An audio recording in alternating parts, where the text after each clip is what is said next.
اعوذ باللہ من الشیطان اللعین الرجیم بسم اللہ الرحمن الرحیم وَلَوْ أَنَّ أَهْلَ الْقُرَىٰ آمَنُوا وَاتَّقَوْا لَفَتَحْنَا عَلَيْهِمْ بَرَكَاتٍ مِّنَ السَّمَاءِ وَالْأَرْضِ۔ ناظرین سلام علیکم۔ کافی عرصے کے بعد، ایک طولانی سفر کے بعد توفیق ہوئی کہ آپ کی خدمت میں حاضر ہوں اور کچھ تعلیمات اہل بیت کو پہنچایا جائے۔ بہت ہی اچھی مناسبت بیوی دو عالم شہزادی دو عالم بی بی فاطمہ زہرا سلام اللہ علیہا کی ولادت کی تاریخ، شہزادی کی زندگی یوں تو ہر اعتبار سے ہم دیکھیں تو برکتوں سے بھری ہوئی ہے، کیونکہ ایک موضوع ہمارے ہاں جو ہے وہ برکت کا موضوع بہت ہی اہمیت رکھتا ہے۔ ہر انسان چاہتا ہے کہ اس کی زندگی میں، اس کی مال میں، اس کے اولاد میں، اس کے خاندان میں، ہر وہ چیز جو اس سے منسوب ہے اس میں برکت ہو، خوشحالی ہو۔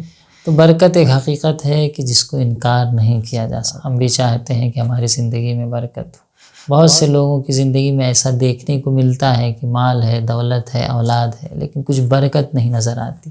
تو برکت ایک واقعیت ہے جس کو ہم انکار نہیں کر سکتے، اور نہ جس سے ہم بھاگ سکتے ہیں کہ بھائی نہیں، برکت کوئی ہمیں ضرورت نہیں، بلکہ ہر وہ شخص جو تعلیمات اسلام، تعلیمات اہل بیت سے جڑا ہوا ہے، وہ لفظ برکت، لفظ مبارک اور اس طرح کے لفظ سے جو اس لفظ سے جڑے ہوئے ہیں وابستہ ہے۔ برکت کہتے کسے ہیں؟ برکت کا حقیقی مفہوم تو یہ ہے کہ انسان کی جو ایک توقع ہوتی ہے کہ ہر چیز میں فلاں چیز اتنی مقدار میں اسے مل جائے، اس سے جب زیادہ ملتی ہے تو وہ اس سے خوش ہوتا ہے اور کہتا ہے کہ برکت ہو گئی۔ کھانا مختصر لوگوں کے لیے بنایا تھا، 5 لوگوں کے لیے بنایا تھا، اگر اس میں 8 لوگ یا 10 افراد کھا لیتے ہیں تو آپ کہتے ہیں کھانے میں برکت ہو گئی۔ پیسہ، ہر مقام کے لیے ایک پیسے کی توقع ہوتی کہ ہر کام میں کتنا پیسہ خرچ ہوگا، اگر اس سے کم میں وہ کام ہو جاتا ہے تو ہم کہتے ہیں کہ مال میں برکت ہو۔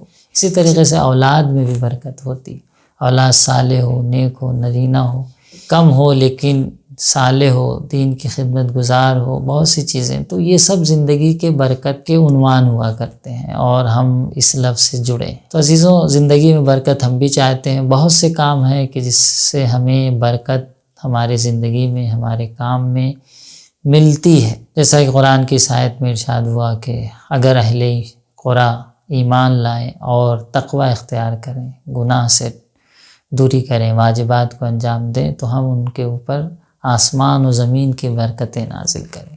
تو عزیزوں، برکت ایک حقیقت ہے، اور اسی حوالے سے شہزادی کی بھی القاب میں سے ایک لقب مبارکہ کا ہے، یعنی خود شہزادی کی بھی ذات بھی، شہزادی دو عالم کی ذات بھی بابرکت ذات ہے۔ آپ دیکھیے، ایک بیٹی سے اللہ نے نسل سادات کو چلایا، اس میں سادات صالح و نیک و خدمت گزار۔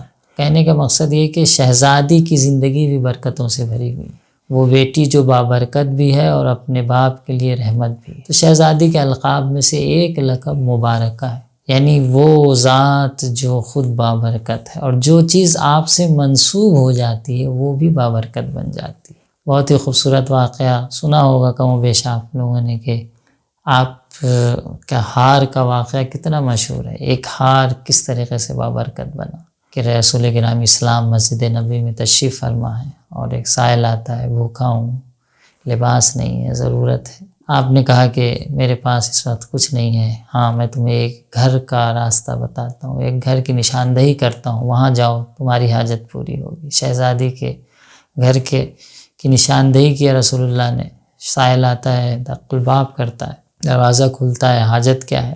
پریشان ہوں، غریب ہوں، بھوکا ہوں۔ بحار الانوار میں روایت ہے کہ یہ روایت بحار الانوار میں منقول ہے کہ شہزادی نے پہلے وہ فرش جس پر حسنین سویا کرتے تھے، بھیڑ کی کھال کا بنا ہوا فرش دینا چاہا۔ کہا اس سے میری حاجت نہیں پوری ہوگی، مجھے کچھ اور چاہیے جس سے میں بھوک بھی میری مٹ جائے، لباس بھی مل جائے، اور میں اپنے وطن واپس چلا جاؤں۔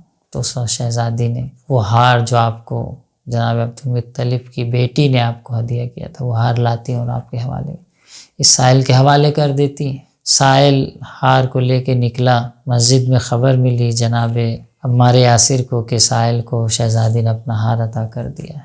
تو سائل تو چاہ ہی رہا تھا کہ کوئی ہار خریدے جس سے اس کی ضرورت پوری ہو جائے۔ جناب عمار یاسر نے اس ہار کو شہزادی کے 20 درہم، 20 دینار، 200 درہم، ایک اس کو مرکب اس کے بعد یمانی لباس اس دور میں بہت قیمتی لباس ہوتا تھا، اور ایک وقت کا بہترین گوشت کے آئٹم کا بنا ہوا کھانا کا، ان تمام چیزوں کو میں تمہیں دیتا ہوں اور اس ہار کو خریدتا ہوں۔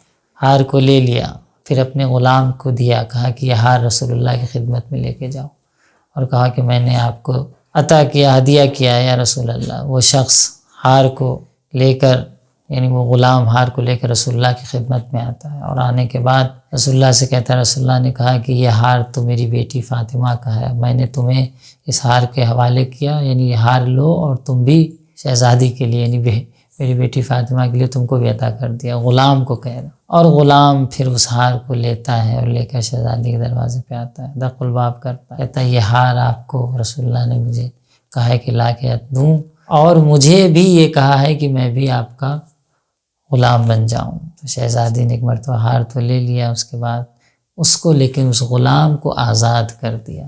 تو جب غلام آزاد ہو گیا تو مسکرانے لگا، ایک مرتبہ پوچھا کہ کیوں مسکرا رہے ہو، کیوں ہنس رہے ہو؟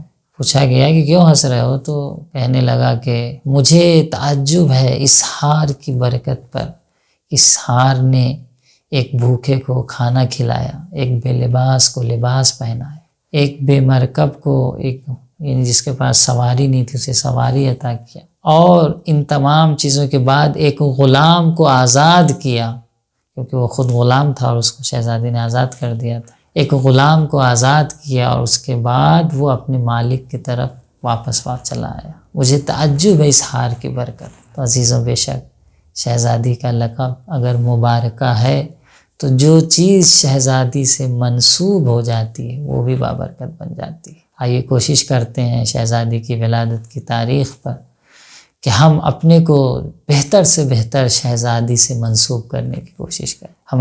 ہمارا رویہ، ہمارا رفتار و کردار، ہمارا عمل ایسا ہو کہ ہم بیوی کے حقیقی ماننے والے کہلائیں، اور یقیناً جس طریقے سے وہ ہار جو بے جان تھا، بے روح تھا، لیکن شہزادی کے ہاتھ سے مس ہو گیا اور شہزادی سے منسوب ہو گیا، تو وہ ہار بھی بابرکت بن گیا۔ ہم بھی بابرکت بن جائیں گے، ہماری زندگی میں بھی برکت آ جائے گی اگر ہم اپنے کو شہزادی اور شہزادی کی تعلیمات سے خود کو وابستہ کریں اور حقیقی شہزادی کے چاہنے والے، اور اس طریقے سے بن جائیں کہ ہمیں قیامت کے دن پکارا جائے کہ کہاں ہیں فاطمہ والے۔